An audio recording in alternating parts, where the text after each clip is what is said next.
আরো জোরে আপনি যে প্রতিদিন মোনাজাত করেন রব্বানা আতিনা ফিদ দুনিয়া হাসানা, আল্লাহ দুনিয়ার হাসানা দাও, আপনি পেয়েছেন কিনা এবার বলেন। আমি যেগুলো মিলালাম কোরআন দিয়ে, আপনি পেয়েছেন এগুলো? না, পাননি। আপনি প্রথমটাই তো পাননি।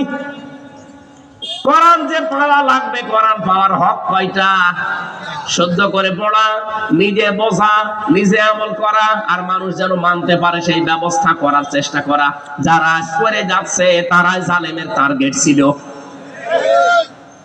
যতদিন পর্যন্ত আল্লামা শফি হেফাজতের সাবেক আমির কোরআন পড়েছে, বুঝেছে, নিজে আমল করেছে, কোনো শত্রু ছিল না। যখনই বলেছে না এটা আমি মানুষকে মানাতে চাই, তখনই তার নাম হয়ে গেছে তেতুল হুজুর। আল্লামা সাইদি যতদিন কোরআন পড়েছে, বুঝেছে, নিজে আমল করেছে, শত্রু ছিল না। যাই বলেছে না এটা আমি মানুষকে মানাতে চাই, তখনই তার বরাতে জেলখানা। এই কথা বলেন না কেন? আমাকেও তো ধরার পরে পড়েছিল জালেমরা। যা আপনাকে যা বলতে বলি এগুলো শুধু বলবেন। আপনাকে আমরা ওলামা লীগের সেক্রেটারি বানিয়ে দেব, কুষ্টিয়া ভার্সিটি। এরকম না।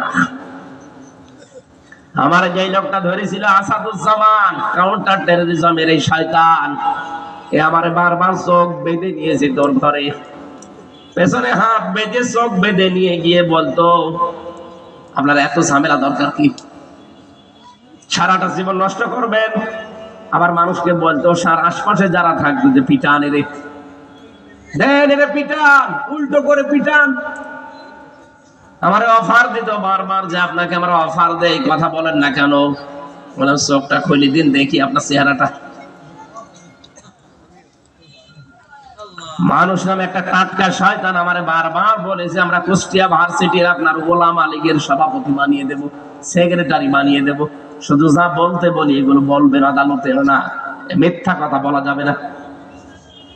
জামাত ইসলামের বিরুদ্ধে, শিবিরের বিরুদ্ধে, আকিজ গ্রুপে আমি চাকরি করতাম, আকিজের বিরুদ্ধে বলবেন, তার মানে ওদের বিরুদ্ধে বলি ওদেরকে কালার করবে আর ওদের কাছ থেকে মাল খাবে। এই জন্য কে যেন একটা গান বেঁধেছে, আগে কি সুন্দর মাল কামাইতাম আমরা।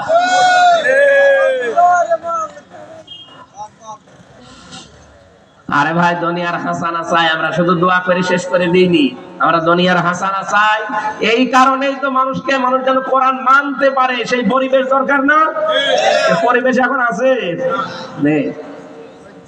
তৈরি করা লাগবে 10টা, আর আখিরাতের হাসানা ওই 5টা। জাহান্নাম থেকে বাঁচতে হলে মাস্ট বি জমিনে দিন কায়েমের আন্দোলন আপনাকে করাই লাগবে।